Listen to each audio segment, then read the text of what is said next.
your lower back pain. Now, lower back pain, as an executive mom, you might not be very unfamiliar with this kind of a pain because sitting all day doesn't really do your back any favors. But then, if you are one of those moms who are working in a high stress executive job, sitting may be a norm for you. Maybe you're sitting for long meetings, maybe you're sitting for office work, maybe you're just one of those moms who are sitting in the car, checking your emails while you're waiting for your kids to finish their sports classes or picking them up, dropping them off, etc. But you may not realize that there are small tweaks in how you sit, which can make a big difference to your back pain. Or for that matter, they might be the ones that are making a big difference in managing or avoiding your back pain, really. So these little tweaks can make a difference in how your lower back feels at the end of the day and when you get up the next morning. Now, I have been through this and I know that these little things really help, and that is what we're going to discuss in today's video. So, before I get started, for those of you who don't know me, my name is Swati. I'm an executive mom power coach. I help moms of younger kids who work in high stress executive jobs to manage their spinal, that is back and neck, and nerve pain despite low energy levels and lack of focus, or mommy brain, as it is sometimes called. Now, I do this by giving you simple exercises, some easy lifestyle modifications, some tips and tricks that have helped me in my own pain and adrenal fatigue journey. Now, those of you who are familiar with adrenal fatigue know that it is a condition where there are multiple symptoms, but the ones that I had were low energy levels and brain fog. And when you have these two, it's very difficult to get through your pain, leave alone managing your aches and pains. But anyway, here I am with my personal experience and professional expertise trying to guide you. So your pain relief journey is not as long as mine was. Anyway, so let's get into the topic for today, which is how to adjust your sitting posture to reduce your lower back pain or your back pain. Now, the very first thing you can do is start with the base. Usually, when we think back pain, we are thinking just the back. But most of us unknowingly tuck our pelvis like forwards or cross our legs under the chairs or have them dangling over so they are not completely placed on the floor. Now, you might think, what difference does it make?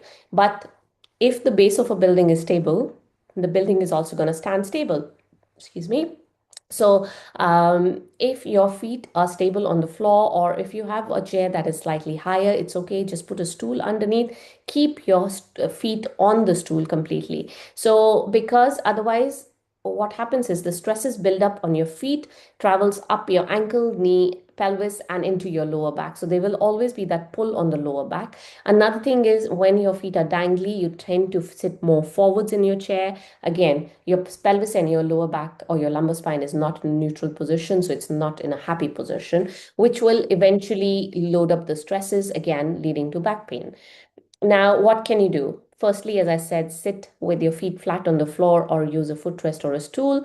Your hips should be slightly higher than your knees. So, if you have one of those adjustable chairs, try and tilt your seat forwards. If not, you can use a wedge cushion or you can adjust your chair accordingly.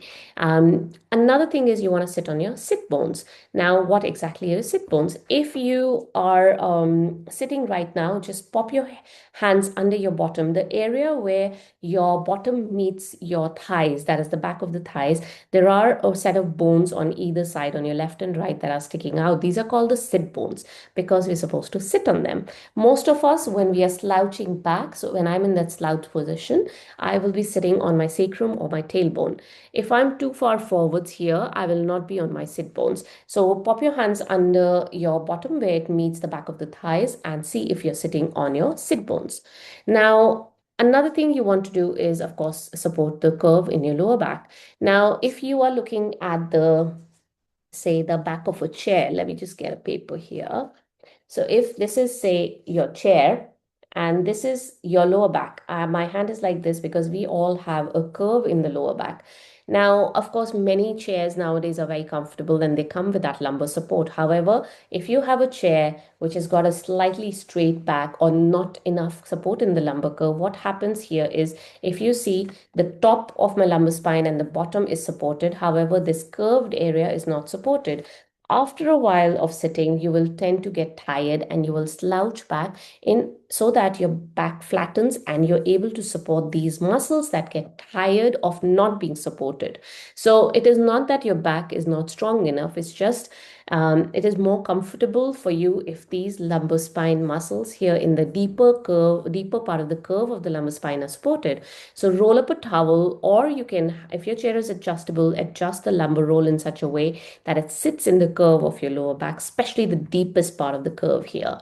Or you can buy one of those lumbar rolls that you can attach onto a chair. The one that I use, okay, I will leave a link below this video, which will take you to a blog. The blog is also called How to Adjust Your Sitting Posture or Position to Reduce Your Back Pain. So in that blog, I have left a lot of information in there. I will also leave the link to the lumbar roll that I recommend and I've used. Of course, you can buy any one that you want, but if you want to have a look, you can have a look there. If you're watching me on Instagram, the link to the blog is in my bio. If you're a busy mom like me and you can't be bothered to look for it, shoot me a message, drop a message below or a comment below, and I'll send it to you. Another very, very important thing, we talked about sitting. However, try not to sit for a prolonged period of time. Our bodies are not meant for, they were not made for prolonged sitting and sitting for a long period of time, basically, and in one posture. If you are in a meeting, of course, you want to move your weight from one side to another, cross, uncross your legs. It's okay if you can't get up. If you can, then walk around. Say it's a voice call, it's not a video call. You can walk around while you are talking on the phone. And the best part is, if you can, then get up, go get a glass of water, just get up, sit down, do a few stretches around. So, you can do like a posture reset as well. Again, in that blog that I just mentioned, the one that has the link in the description of this video, I will leave you I'll leave you how to do I will leave you a link, or rather a video embedded in the blog, which will tell you about posture reset. Now, I will also leave desk-based exercises for you in the blog itself that I mentioned. Now, these desk-based exercises are something that you can do under 2 to 3 minutes. If you do it, if you break it up into chunks, you can even do like 30 seconds kind of a break. It is something as simple as moving your neck from one side to the other. These are simple exercises, but they're highly effective. So have a look at those, and they start from the base of your spine here. So from your neck right down to your tailbone, sorry, right down to your toes. I have consolidated all those exercises. And of course, you can make it longer if you want. You can do more repetitions, etc. And it'll explain everything in that desk-based exercises. So it's a video that you get access to. So have a look at that blog. It has information on the posture reset, desk-based exercises, and a lot of other links that are useful to the and relevant to the topic that we're talking about.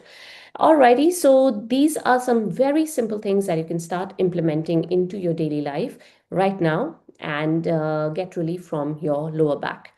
So, because sometimes when we have lower back, we'll take the medication, we'll do the exercises, but when you're sitting in a poor posture or when you're not supporting your back enough, that lower back pain always tends to come back. So in order to avoid that, try implementing these tips, these three that I talked about. There's more in the blog. So these three that I talked about, try implementing it into your routine starting now. Alrighty, if you have any questions, any comments for me, do let me know. I'll be happy to help you. I'll see you guys next time. Bye for now.